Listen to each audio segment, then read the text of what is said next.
Hey, welcome to the Tact Talks podcast. Tact Talks is a place where I sit down with some of the brightest and most influential people in the tech industry in the UK. We talk about their journey to where they are now, what they have going on behind the scenes, and we talk about some of the hot topics that I know people are going to want to know the answer to. When we started Tact, we were very passionate about giving people in the tech industry a voice, and with Tact Talks, we've done just that. I hope you enjoy the episode.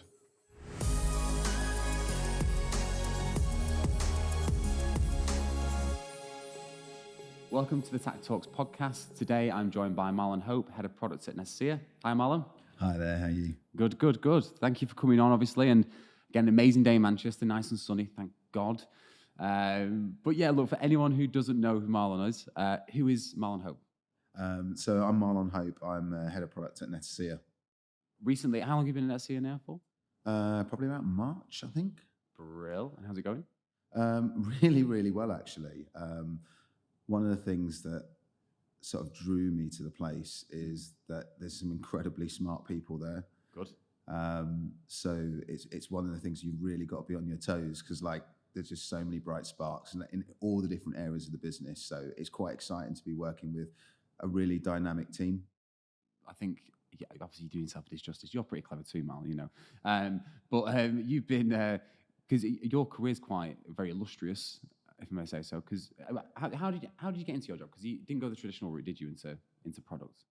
No, I mean, to be honest, I haven't met too many people who have gone a direct route anywhere. So, you know, I've sort of taken in sales, I've taken in mortgage advice and financial advice, project management and change management, sort of writing ISO processes, doing change management, writing specs for systems. I've worked in the NHS, and I've done a whole range of roles within software development. So Scrum Masters, business analysts, service managers, product owners, all the way through. Incredible. Are you from Manchester originally? No. Where are you from? I'm from London. Oh, wow. Of course you are. Yeah, London accent. So you grew up in London. Whereabouts? I grew up in the southeast. So main part of the time I spent there was in a place called Lewisham. Okay, nice. What were you like as a kid? Oh, that's an interesting question. What was I like as a kid? I suppose from probably different perspectives. So I think at school, I was a little bit rum. I was probably the one that used to get in trouble, end up having to write letters of apologies to teachers, and then from there used to establish quite good relationships with them. So I was kind of accepted as the little bit naughty, but kind of a nice guy. Nice. I'd like to think they might have different stories for me now, but yeah, that's probably where I would pitch myself. Probably a little bit naughty, probably gave my parents a little bit more grief than they would have wanted. But yeah, generally tend to get on right with people. Mate, what did your parents do? So mum was a teacher. My dad's retired now, but he was a mechanic and then sort of ran a franchise, a Rover franchise. So London, and then you said you were in sales originally. Yeah. So I was at uni, did a couple of years at uni, and then got a summer job doing sales in Bristol. So I was based out in Swindon at a place called the Royal Military College of Science, in a little village called Shrivenham between Swindon and Oxford. The summer of my second year, I answered an advert in the paper for sort of a graduate scheme sales program. And it turned out to be a pyramid scheme selling gas and electric door to door. Classic. I think everyone's been victim to that at some point. You show up for an interview and so what's the salary? Oh, no, there's no salary. It's cash. It's cash in hand. Okay, wow. So you started in sales, which, do you see the benefit? Did you get any good things from that? Yeah, I suppose I did. I mean, you learn some resilience, and I suppose there's some character traits that sort of came through then that have probably been consistent with me now. So that was probably one of the first places that I realised that I don't really play by the rules. Okay. That sounds really ominous. But the idea is sort of doing door to door, and you're supposed to knock 100 doors, and if you knock 100 doors, then a certain number of people answer, and you're not supposed to sort of wait around and try and sell to people. If you get through enough doors, you'll eventually make enough sales over the course of that period of time. I found that quite transient, and it wasn't something that I kind of got on with. So I was the sort of person who'd knock 25 doors and make the sale and have a really good chat with people. Sometimes you didn't sell, sometimes you did sell. Met a load of really cool people on my journey and made my sales that way. And people used to sit at me going, "Oh, Marlon doing another Pride sale again." But I kind of realized that this kind of big numbers, no relationship wasn't really me. So even though that was the formula, it wasn't one that kind of worked with me. So I had to kind of find my own way to operate within that framework. Love that. Okay. So that kind of leads us on to then, so sales and then mortgage advice, I think you said. No, there was a step before then. Oh, wow. Okay. I then moved to a company that used to install and maintain mobile phone masts on their sites. So it was Centrica and the National Grid. So they've got sort of pylon sites and things like that. So mobile phone companies want to rent space on their towers so they can get great line of sight in terms of getting your mobile signal out there. So the company basically used to sell space on their towers. And my job was to sort of manage the maintenance schedules. So it was all around sort of the coordination of when engineers could go up, switch out different towers that would affect those companies' signals so that they can do maintenance on those sites. So yeah, that was my next job, and that's where I sort of got into quite a lot of process mapping, writing ISO standards to standardize things across the business, because you had two businesses that were actually merging at the time. So I did a lot of work around that, looking at sort of process optimization. As part of process optimization, you sort of map the process and then you sort of say, well, actually, we can automate this. So we can develop a system to automate that. So starting to write out a spec to be able to manage the automation of that. So yeah, that was the sort of next iteration that I worked on there. Then got made redundant. And my mum was sick of me being around the house and not being particularly proactive about job hunting. Right. So she found me a job as a mortgage advisor. Right, fair play. Nice. Okay. So he was like your recruiter in a way. Yeah, Okay. 100%. Cool. And then mortgage advice. How long did that like? Was it a short stint or? Probably about 4 or 5 years. Oh wow. Okay. A couple of years at Northern Rock, probably about 2 or 3 years at HSBC. So how did you get into this field? Because this is so different. Maybe it's not. I don't know. But yeah. Well, I suppose so. When I came out of mortgages, I went back into sort of project management and change management. And again, you're spending a lot of time sort of developing systems or developing specs for systems. So I was the customer sort of feeding into engineering teams, and then you start to spend more and more time with those engineering teams. And it got to a point where I preferred it more on that side of the fence. So I sort of flipped over. So at NICE, actually before then, I was working for a procurement company and working with their IT teams, and then moved across to NICE and was working with them, so helping them set up some new programs there, but then also starting to manage different services for them. So I had about 2 or 3 services that I used to manage for NICE as a delivery manager, so sort of operating as a scrum master on a day-to-day, sort of leading teams of people that are delivering change projects, so developing whole new systems or developing entirely new products, but then also maintaining the services that we provide to sort of customers and the NHS. And that was your first kind of insight into that full on that side of the fence, yeah. Wow. Was there a moment where you were like, this is okay, I like this sort of thing? Yeah, it's quite interesting actually. They were trying to build out a consultancy arm. One of the things that I did when I was at NICE is I helped them set up a medical technology advisory program. So the whole purpose of that was that there was recognition that some of the most innovative technologies in healthcare weren't actually being adopted by the NHS. And these might be technologies that had higher efficacy or lower cost of service. So you could use, instead of using a consultant, you could use a member of staff to actually carry out a procedure, which sort of reduced the actual cost of service. So NICE already had a program called the Technology Appraisals, and Technology Appraisals, ironically, it wasn't really looking at technologies, it was looking at drugs. So the time you would have heard about that is sort of cancer drugs and things, so people being refused from having cancer drugs on the NHS. NICE effectively had an evaluation program that would evaluate the efficacy of a drug and the cost of it to determine whether or not it was cost effective for the NHS to adopt. So they wanted to establish something similar for drugs. They wanted for medical technologies. So they wanted that to be a lot faster process, and adapted to be able to look at the merits of different medical technologies on different elements of the care pathway. But they wanted to use this IP that they developed to understand how to evaluate these, and to be able to providing professional services to support developers of medical technologies. So understanding how they get their product to market, understanding how they evidence the efficacy of their products, doing research trials and otherwise. And they wanted to automate this. And they were in a bit of a tight spot. They'd sort of launched this whole event. They'd had different stakeholders involved, and they had a drop-dead date of when this product needed to be available for all the people, the stakeholders that had been involved, to be able to see it.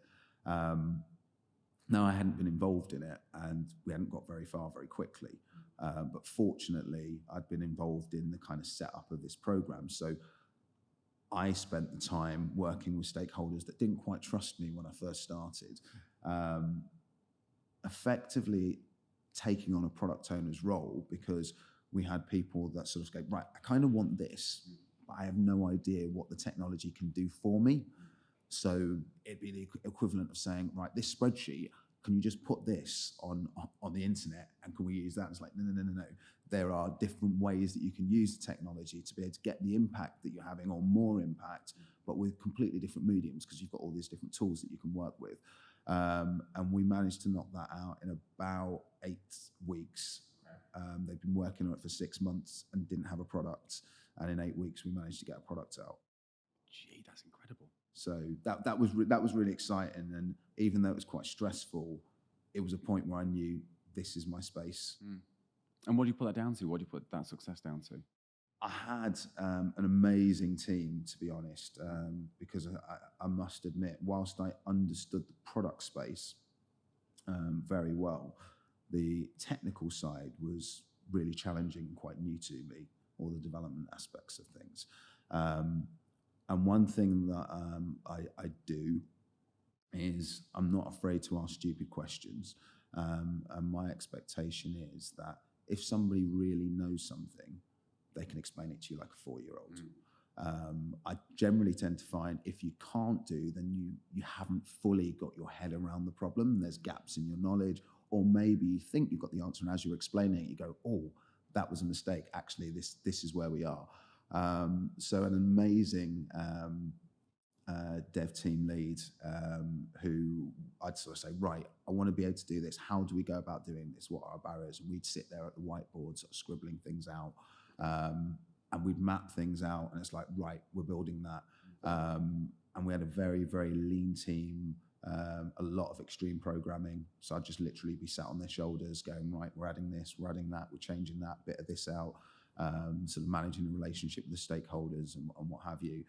So I think the success of it all was due to, fortunately, because we had a short timeline, it wasn't a time for a lot of research, but I had that knowledge and was able to be the conduit between the customer and the team. But I had an incredible team that sort of helped me on my way in terms of understanding the technical limitations of where we were going. And that was a really good foundation stone for me. Wow, so right place, right time, right team, and it's just kind of set you off on the way to where you are now. I know you nice. Then you went. I went to a company called Planix. Planix, that's right. Yes. So again, what happened there? What was your role there? So I went in as a Scrum Master for Planix. Really great place, and I wanted to go there because I felt that it was a time where I could do with a little bit more polish and finesse to me. I got to the point where I'd become quite effective at sort of running delivery teams. I'd started to understand the nature of software,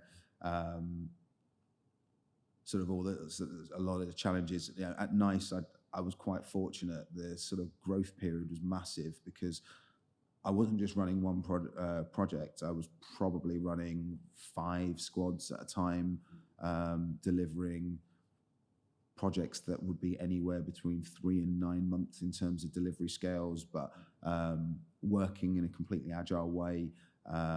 Did a lot of work with sort of gov.uk, did a lot of their sort of gov.uk assessments.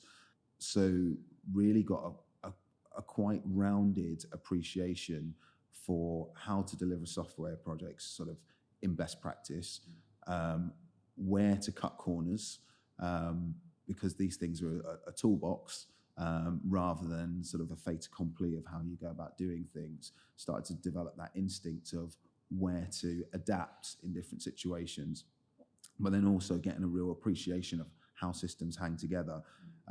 So that was quite a big one for me, and as well as maintaining ongoing services as well, sunsetting systems and that sort of thing. So I'd probably say that in the time that I was there, I would say I probably did 3 times the sort of learning experience that you would do in a typical role. So that was a really important step. At Planix, slightly different problem. I initially went in, was sort of running one team, and the product that Planix produces some liquidity software.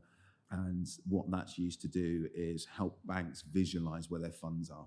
So if you go to the cash machine and you know you've got £100 in your bank account, but you put your card in the machine and that card machine says there's no cash in this cash machine, you've got a liquidity problem. You do have money, but you're not liquid at that moment in time. Exactly the same prospect for banks. So banks will have money swashed around. They'll have thousands of accounts in different areas across different legal entities and in different currencies. Now, if they've got all their money in dollar, but they need to trade in sterling, and there isn't any funds in the account, they've got a liquidity shortfall. So the idea of the system was to aggregate all of their funds so that they could actually see where their funds were and be able to make sure that they could sweep funds from one account to another so that they can manage their intraday obligations. Wow, okay. So I was working with them, and they wanted to build a sort of a real-time matching system. So if you think every sort of trade that happens, there needs to be a booking to say, right, we're going to buy X amount of £1 million of dollars, or we're going to buy X amount of sterling. There's a ledger that's entered onto their books and records to say, right, this amount of money is going to move at some point in the day, but I don't know when it's going to. So in order to be able to reconcile, have I been paid for that as that transaction happens, they have to match the real-time transaction against the ledgers in there. But there's not an awful lot of information on the real times other than the amount in some cases and the account number. And there might be several transactions of the same size, but for different things.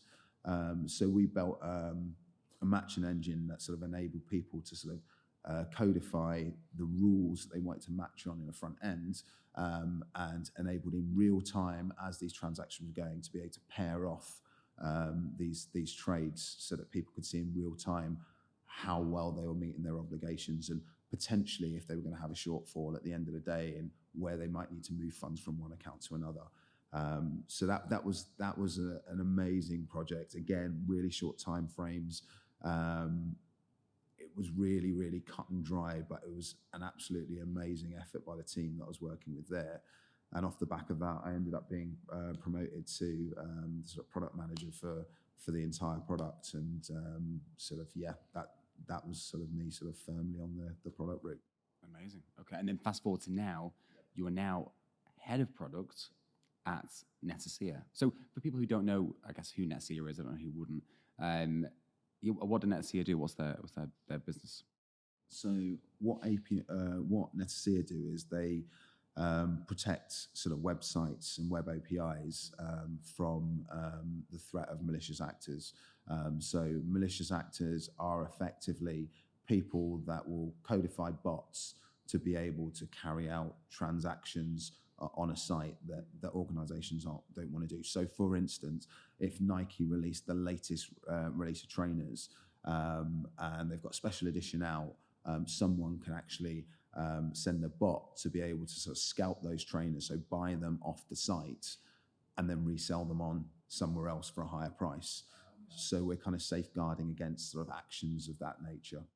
Incredible. Okay, great. Because it's like security and cybersecurity, the minute is the demand for it is incredible, right? 100%. Everyone's putting such a big focus on it. And you as head of product, I guess, what is your remit? What's your job? So in terms of my role, we've kind of got a range of people that sort of feed into what we do. I kind of look at product as a little place in the middle that's trying to join all the dots of all the things that are going on. So in different roles, it's been sort of doing sort of the horizon scanning, working directly with our customers, engaging in user research to understand where we're sort of going and how we're growing, and then also working with the delivery teams in terms of being able to take all of those external inputs and be able to shape them into the range of sort of features that will sort of serve our customers. So taking a lot of metrics and trying to understand a lot about how people use the system and where there are opportunities to grow, and then being able to sort of lead teams that are actually able to work with our delivery teams to sort of visualize that and actually bring it to fruition. So that's kind of sort of generally what I've been doing. But sort of within Netacea, like I said, they've got some really incredible people. So we've got people that operate in threat research that have sort of established the sort of de facto sort of Bible on how you detect malicious bots and the stages that these malicious actors will go through to acquire your information, and how they'll use that information in different stages to be able to sort of penetrate your system and be able to carry out the actions that you want to complete. So we've got a great team that's sort of established this framework. They spend a lot of time trying to understand how some of these actors are going about carrying out their activities. So we've got a great team that sort of work in that space, and they sort of feed into the process so that we sort of understand a little bit more about what's happening in that space. We have an incredible data analysis and data science teams. They develop all the kind of learning algorithms, because a lot of how it works is behavioral analytics. So we're effectively looking at every interaction that hits the API, the sort of customer API, and trying to analyze whether or not that behavior is likely to be the action of a genuine user or a malicious bot. So the data science teams are constantly developing new methods and new learning systems to be able to identify the behaviors of these, to be able to see whether or not that's an action that we want to block, or we want to allow to carry out the action that they're doing. Is there any big telltale signs to see if someone is a malicious actor or a bot or a human? There are sort of tells. So in terms of sort of understanding the way that people sort of operate and move around on the internet, the learning algorithms are able to pick up those signals and be able to identify. Yeah, because the only insight I have into that is when you're trying to sign into your Instagram and they give you a matrix of pick all the traffic lights. Capture, and you're like, yeah. Oh, is that a traffic light? Is that not a traffic light? And you sweat and you think, oh my God, I'm not a robot. I'm not a robot. Yeah. But I'm sure it's a lot more advanced than that. Yeah, 100%. That's one of the tools that's in the arsenal. But yes, the captures screens are 100% one of the elements that there might be a query as to whether or not you're a genuine user or a bot. Fair play. I might fail. I might think I'm a bot. Okay, amazing. Because one of the things you're super passionate about is change management, right? Two things. Does your role now involve a lot of change management? And how would you describe your approach to change management? so one of the things when, I was talking to the guys at Netacea about coming on board was that they wanted to evolve their practice. So like I said, there's some incredibly smart people that work incredibly hard and have developed an absolute leading product in this space. But one thing I liked about them was that they're not an organization that want to stand still. They're not happy doing what they've always done and getting the outcomes. They're incredibly ambitious and they want to grow. Knowing that they want to grow, they know they want to bring more people, but they also want to be as efficient and effective as they can do. So there's a number of aspects in terms of change is about sort of helping to develop the culture of our engineering teams, sort of moving more and more to best practice, a lot more automation, working in more well-defined sort of product and feature-based squads. So there's some of the kind of sort of delivery aspects that I've been involved with. Other than that, a lot of the other aspects is more about sort of bringing all the different parts of the business together and sort of making sure that we've got a more communicative way of being able to talk about what we're building and how we're servicing our customers going forwards. So just bringing all of those departments together and sort of giving them a kind of unified view of where we're going based on the kind of objectives that the organization have and the goals that we have for the product and our customers. I'm the kind of guy, when you're given a mammoth task, like a big whale of a task, half of the issue is where do you start and how do you attack it? I'm sure in your career, and I think you've touched on a few now, when you're given a mammoth like, Marlon, can you please sort this out? What's the first thing you do? Do you know what? I smile because whenever anyone mentions this, it takes me back to sort of GCSEs, having to write essays and sitting there having tantrums about, gosh, how the hell am I going to write 2,000 words on this? And my mum used to really irritate the life out of me because she used to say, Marlon, how do you eat an elephant? One bite at a time. And 100%, it was true then and it's true today. The biggest thing is starting. Throw out some assumptions. I think one of the things that I learned sort of working in this space, and I've been quite fortunate to be someone who's done a lot of greenfield projects. And you notice people that have done a lot of greenfield projects because there is a different way of operating to working with something that's existing. And the first thing is that, if you're straight line to from A to B, there's always lots of gaps in what you know from where you are to where you're going. And that can be quite scary because you approach the problem and you say, right, well, there's so many things that I don't know. Where do I start? For me, what I like to do is I like to draw a straight line from where we are to where we're going. And then I like to think about all the things that I know that are absolute. So it might be time, it might be technology choice, it might be the customer base or others, and I sort of dot those along the path. So all of a sudden, rather than having a massive canyon, like in like a stereotypical... Oh, like the Temple of Doom or somewhere like that. Yeah. Indiana Jones. So Indiana Jones, I liken these things to sort of Harrison Ford running away from somebody and doing that handbrake sort of stop as the dust sort of falls down on this massive ravine, and he's just about to fall over, and then all of a sudden he sort of pulls some booby traps, and all of a sudden a couple of stones drop into place. And as you start to step forward on the things that you've got sure footing on, you then say, okay, well, there were 10 points on this journey. I started off at 1 and there was 10, but actually I was able to drop 4 in, I was able to drop 5 in. So actually, if I don't look to get to 10 and I look between 1 and 4, what steps would get me to 1 and 4? And you build those in. And then I get to step 4 and I say, okay, well, what's going to take me from 4 to 6? I've just got a little gap there. And then we'll test, we'll experiment, and then we'll get there, and so on and so forth. So,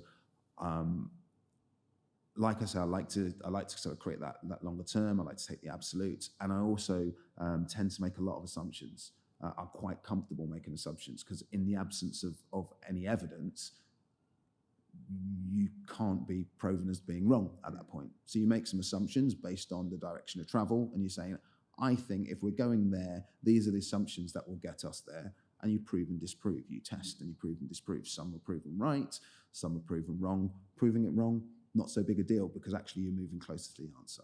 So that's kind of how I go about that in a very wordy, long-winded way. No, it's perfect. And I love the analogy of Indiana Jones.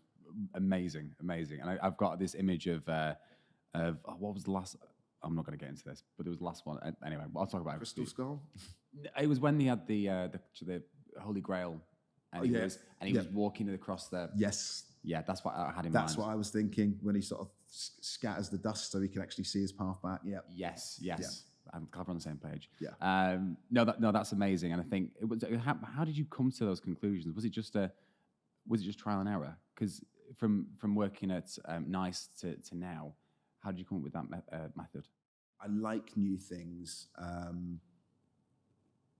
I became quite accepting that I would never know all the answers. And some, some of it, you look at sort of Agile Manifesto, you're talking about sort of doing lots of experiments and spikes and discovery to try and understand what you need to go and where you need to get to. So all of those things are a part of Agile ways of working anyway. But for me, I sort of embody all of that. So all of these processes, philosophies, I don't sort of get myself wedded to them. I try and take the things that make sense and are repeatable, and I make them a part of me in the way that I operate. So every time I hear another way of working, I don't look at it in isolation. I say, okay, based on the way that I've developed myself to think and work, what aspects of those will enhance the way that I work? And I'm constantly looking to sort of build on or chip away or evolve the way that I'm working so that we can be more effective in more and more different situations. I bet you've got to be so unmarried to a particular opinion or idea, right? Like you're talking about there, going out there with assumptions. You've got to be really dismissive of those assumptions, I guess, as soon as they're proven wrong. You can't be, that. The thing I tend to hang on to is the end goal. Okay. So we have to end up there. But how we get there isn't quite so important. So these things tend to be a little meander. You go a little bit left and then you shift a little bit right and then you go right again and then you do a big go left again. It is a bit of a meander, and I think, I've spoken to a few people about this sort of in sort of mentoring and otherwise. I try and hang on to things with a loose grip. You've got a steering wheel, you're sort of, you're moving that steering wheel, but have a loose grip, because actually if something changes in the road, you can adjust. Whereas if you sort of hold on tight like this, you're just going to go straight and it's really difficult to change direction. I think that's something that I try and stick to, is having a loose grip, knowing where you're going, but not being frightened to deviate. Yes. Yeah, that's a really good way of putting it, with the tight grip on the steering wheel. I always say, when people ask for our own business, when they say, where do you expect to be in 12, 18 months, whatever it could be, I always try to say, we don't really like to think that far ahead, because I think if you do, and you miss what's in the periphery, and you can, and like I said, change direction if needed. That's a brilliant analogy. So obviously trial and error a lot of your career, as it seems like you've just tried different things out and to see what worked. It sounds like a lot of your career, it was down to a lot of people giving you the opportunity to learn and in an indirect way mentored you.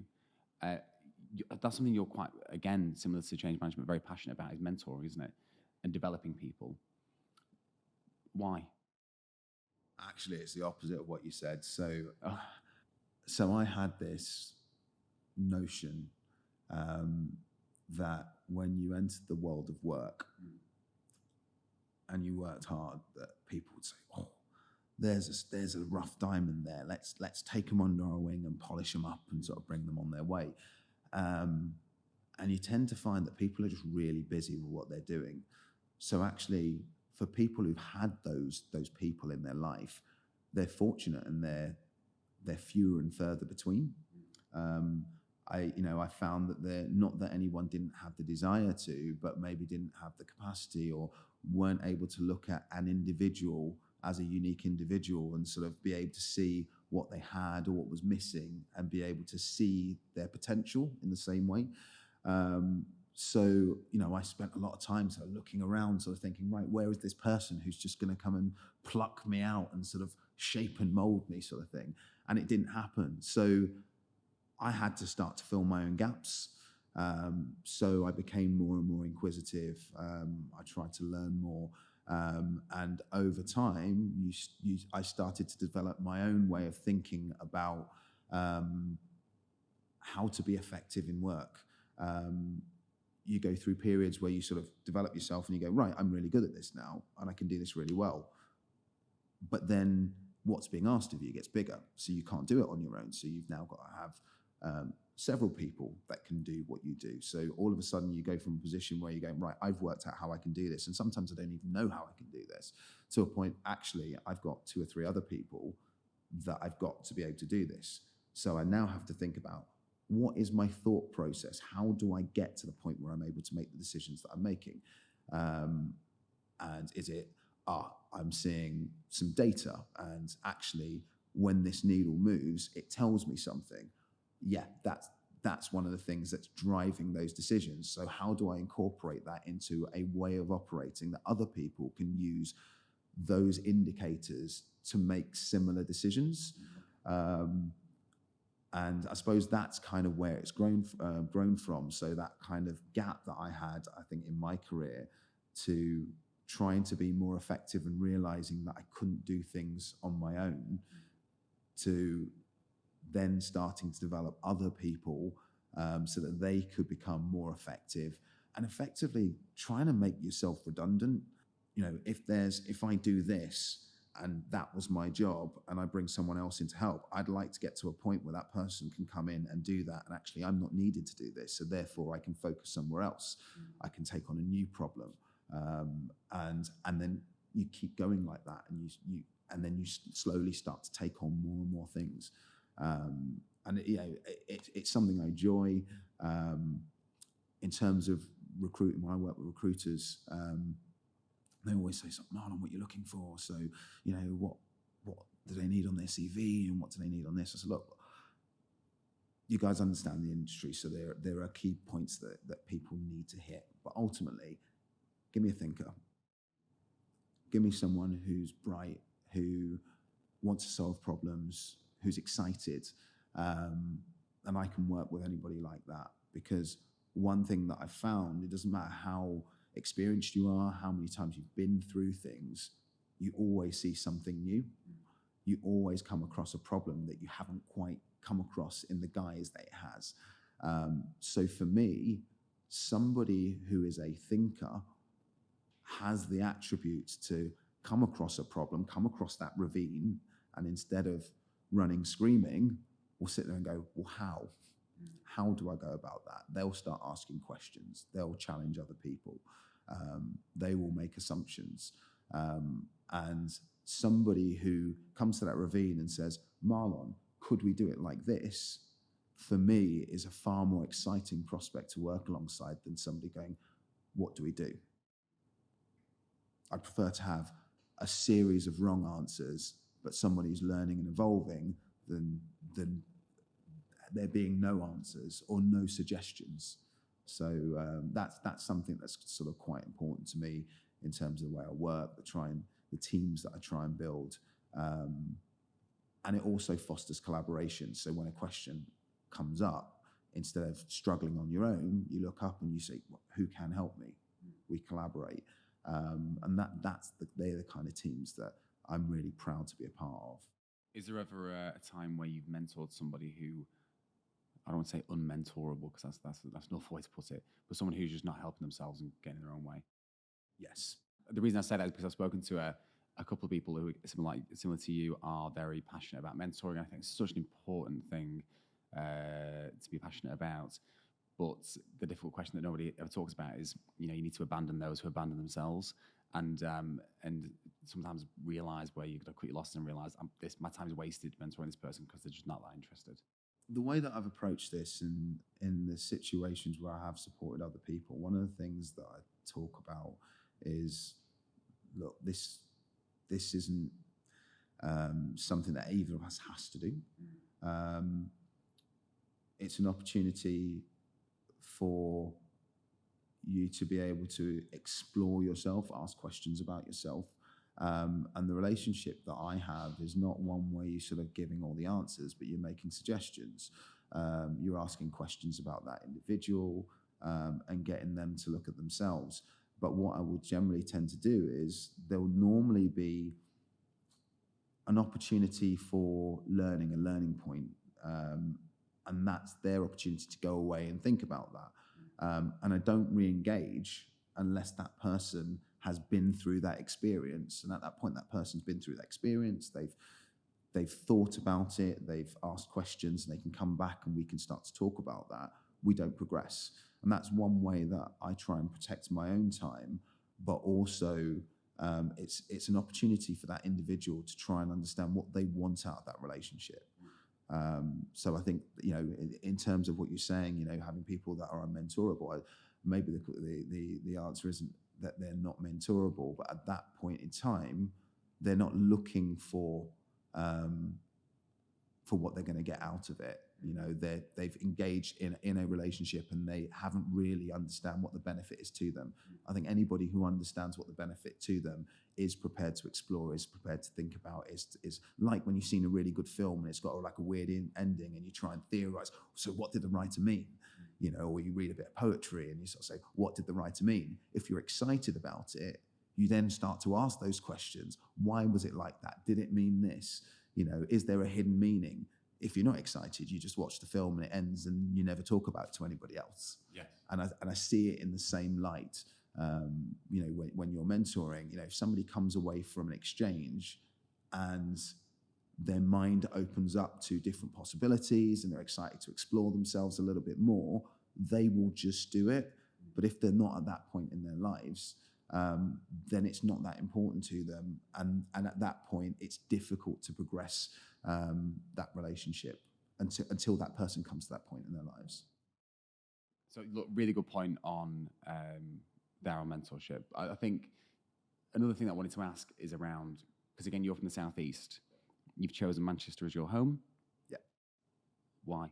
There is a longer version that is probably best served for a pub conversation. Cool, okay. But the short story is that when I was at uni, I used to play a football tour to the Isle of Man, met a load of people from Man Met Hockey, ended up going on more hockey sports tours than pretty much anyone from Man Met. So was coming back and forth quite regularly. And then there was a point where I was looking for a new job. I was looking in London and I thought, well, I'm up there all the time. Shall I apply up there as well? And ended up getting a job in Manchester. So that was kind of the start. And the plan was probably come here for a few years, then move back down to London, and never left. Good. And what about the tech community in Manchester? Because you're pretty heavily ingrained into the tech community, I would say. Yeah, for me, it's incredible. The amount of people that sort of give up their time to come alongside each other, share knowledge, support one another is just incredible. And I can't really speak to sort of how these tech communities work in other cities, but one thing that I find is that I speak to a lot of people that sort of come from different parts of the countries and otherwise, and they're always blown away by what we have here in Manchester. It's an incredible ecosystem of collaboration. And you can see that at grassroots, sort of in a kind of meetup spaces. You can also see that sort of in a organisation and institutional level as well, with sort of partnerships with universities and industry and sort of organisations like your Bruntvoods and otherwise. There's lots of collaboration and partnership that happens in this city, and I think it's something that Manchester's really good at. The partnerships across healthcare were really leading in Manchester ahead of sort of anywhere else in the country in terms of how they network up and utilize resources across the city. So I think that spirit of collaboration is innate within Manchester, and we're just experiencing it in this tech space.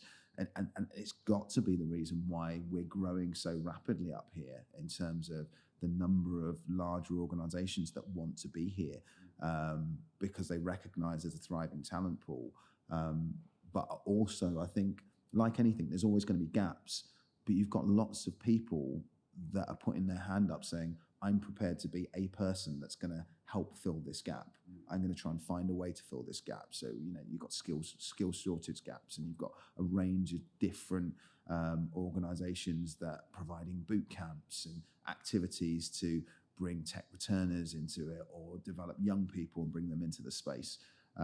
So for me, that's the thing that I find really incredible, is that willingness for people to fill gaps that aren't their own to fill, but just to support the ecosystem. And you must feel it now working in town, obviously Netacea, walking through after work, and especially when it's a gorgeous day, how buzzing it is all the time. Like loads of young people out there having an amazing time. Young professionals, just it's crazy. And you can even look at the skyline in Manchester, the amount of cranes that are up, the amount of buildings that are going up. It's insane. Yeah, it's incredible. I mean, I think I first came to Manchester probably about 2001, and the city is just unrecognizable. So I think like one of my first visits up here was about 2001. I moved in 2005. The city is just unrecognizable from what it was. I mean, Piccadilly was derelict. It was a building site, and it's massive, thriving, and all that sprawled out. The Northern Quarter was like a strip. I remember looking to buy a flat in Ancoats when I first moved up here, and sort of being put off by the fact that, this building's really cool, but there's cranes all around it. And there's still cranes, but they're just further out now. And actually the places that I was looking at the time are like some of the most bustling, sort of bustling places that you go, amazing restaurants and bars and just all sorts of entertainment. It really is a truly European city. Yeah. God knows what it's going to be like in 5-10 years' time. It's going to be ridiculous. But no, amazing. And again, on Netacea, I mean, amazing business, obviously. What are the plans? Is there anything we need to keep an eye out for with Netacea? We're just looking to grow. I think one of the biggest areas for us as a business was growing into the US market, and that's been a massive thing for us. So we've got a really good and stable base in the UK, sort of working with a lot of incredible brands. And it's actually, you feel quite proud to be representing an organisation that is able to provide a service to some of the most amazing brands. But the expansion into the US has been a massive one. In terms of building a capability out there as well, sales capability, pre-sales capability, operational people to sort of work with our partners and clients stateside. And it's just a really growth area. I think a lot of the people that we've come across in the States are really clued up about this sort of problem of sort of malicious activities and malicious intent on sort of web and APIs. So, for us, that is a sort of a huge sort of growth area for us. And as a business, we're just sort of doing everything we can to sort of scale to continue to meet the need and the demands of our customers. Well, I'm conscious of time, so I won't go into that right now, but maybe that's for the podcast number 2 with Marlon, about how you've got into the US and what journey that's been, because I'm sure that's its own story unto itself. Look, I mean, obviously you're at Netacea now. If you've worked at Netacea, you had £1 million, and someone said, set up a business, Marlon, what would it be? What would you go with? It's a really interesting one. Something that's really interested me, and it's been a continuous theme. So, I've sort of worked with sort of charities and sort of mentoring and sort of youth working and otherwise. So I think you can sort of see the sort of thread in some of the areas of interest. But one of the things that's always been quite curious to me is that you've got loads of sort of fantastic voluntary organizations that are doing loads of good stuff. But you can quite often have a team that's sort of providing this service, and then another team over here that's kind of providing this service, and they don't know about each other, they don't talk to each other. And actually, the benefit or the opportunity for change would come from actually utilizing the sort of combined resources of these, because actually they can offer a broader service offering. So something I've always been interested in was one, a sort of a directory, a way of being able to visualize these organizations and for people to be able to see the different types of organizations that operate in those spaces, to be able to see the overlaps between them so that we can actually sort of great synergies there.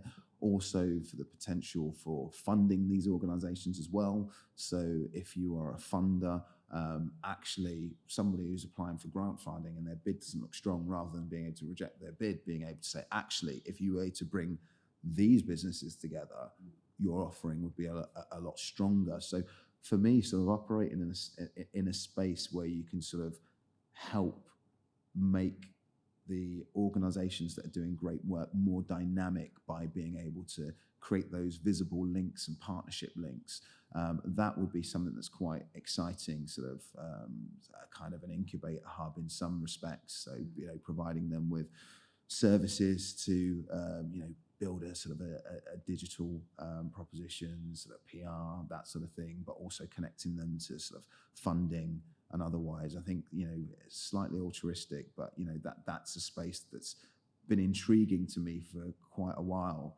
And I'm still turning over in terms of what's the best way to be able to fulfill that. Well, here's a check, Matt, and I'm joking. There's right money for you. Incredible, great idea. Yeah, absolutely. Okay, amazing. And look, last question, and I'll let you go. Last day on Earth. It isn't, but imagine it was. Last day on Earth. Apart from, of course, being on this podcast because it's amazing, or spending time with family, what would you be doing? What fulfills you? What lights you up? What would you be doing your last day on Earth? Do you know what? I'm looking out the window and I'm seeing absolutely glorious sunny weather.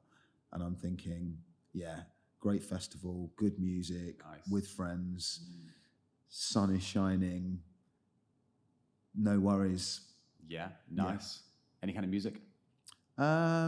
Depends on your mood. It depends on the time of day. I can see during the day sort of some sort of chilled, funky house kind of beats. Nice. I could probably see. I love sort of soca music, so from the Caribbean. So a lot of dancing and otherwise, and then probably finish off with a cheeky bit of drum and bass at the end of the night. Nice, and a few beers, I assume. Naturally. Cool. Other drinks are available. Yes.